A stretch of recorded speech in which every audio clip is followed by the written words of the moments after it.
For pastors, parents, and corporate executives witnessing the rapid de-Christianization of Western institutions, the hostility often feels spontaneous. The perception remains that we are caught in an organic cultural weather event, a sudden tide of public opinion turning against traditional values. This shift resulted from a coordinated, engineered operational doctrine executed over the last half-century. Christian institutions have repeatedly capitulated to numerically smaller radical factions because they mistook a strategic asymmetric attack for a natural cultural phenomenon. To move from a state of reactive shock into strategic clarity, we must decode the adversary's playbook and engineer a formal counterdoctrine. An institution cannot defend terrain it hasn't mapped, and it cannot defeat a strategy it does not understand. The architect of this methodology is Saul Alinsky, the father of modern community organizing. In 1971, he published a tactical field manual titled Rules for Radicals. It now serves as the active operating system for institutional capture across the cultural spectrum.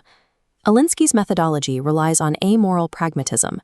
He rejected the ethics of means and ends, establishing a system where the only valid metric for any tactic is whether it successfully acquires power. Alinsky's opening dedication to Lucifer identifies the spiritual DNA of his methodology. He acknowledged rebellion against established order as the ultimate virtue. Because the Alinskyite system rejects objective order and truth, its primary weapon for destabilizing institutions is the calculated corruption of reason and logic. We use the Seven Mountains framework to map cultural influence.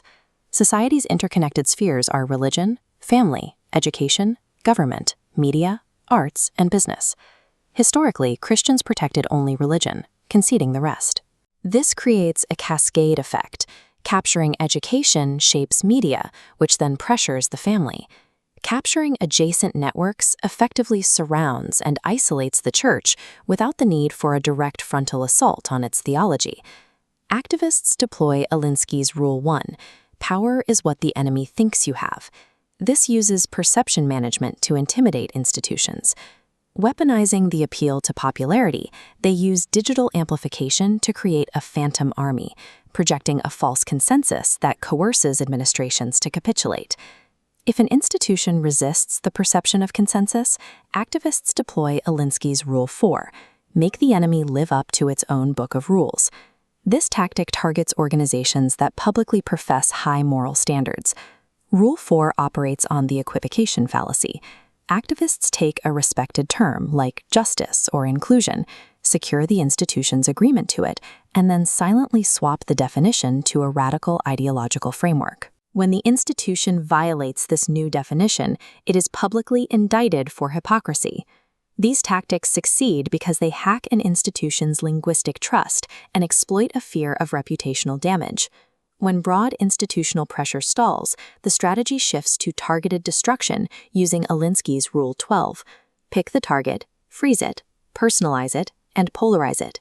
This tactic bypasses rational debate by utilizing the ad hominem fallacy. The focus shifts away from the validity of the theology or the policy and zeroes in on the destruction of the messenger's character. Rule 12 relies on a false dilemma. Complex issues are reduced to a binary moral test. Any nuanced position is framed as complicit in bigotry, forcing the target into total isolation. The resulting polarization aims to terrify the broader institution into purging its own targeted leaders in a futile attempt to buy temporary peace. A counter-strategy rooted in objective truth cannot utilize deception, ridicule, or amoral pragmatism. We cannot use Luciferian tactics to protect the kingdom of truth. Defense requires strategic inversion, identifying and removing the vulnerability an Alinsky tactic exploits. We counter the phantom army with reality over perception, auditing actual ledger impacts over digital outrage. We neutralize hypocrisy traps through radical integrity, explicitly defining institutional terms before an attack arrives. We defeat polarization with the shield wall. Through radical solidarity, when a leader is targeted, the entire institution must immediately and publicly surround them. The shield wall works by making the cost of polarization prohibitive. When an activist mob realizes that targeting a single individual triggers a unified defensive response from the entire organization, the tactic fails to achieve isolation. Simply surviving Alinskyite attacks or critiquing radical ideology is insufficient for cultural endurance. We must move toward the construction mandate. When legacy institutions are fully captured, the strategic imperative is to build the parallel polis. We must construct resilient, decentralized alternatives, classical academies, independent media platforms, and parallel economic networks. This requires adopting the 2 Timothy 2:2 model as the universal law of generational endurance. Defending against a 50-year radical march means abandoning 3-year strategic plans in favor of 4-generation transmission chains. Leaders must adopt the steadfast, defiant joy of a builder rather than the panicked reaction of an activist. Ultimate victory resides in establishing a base of operations grounded in objective reality that outlasts the adversary's lies.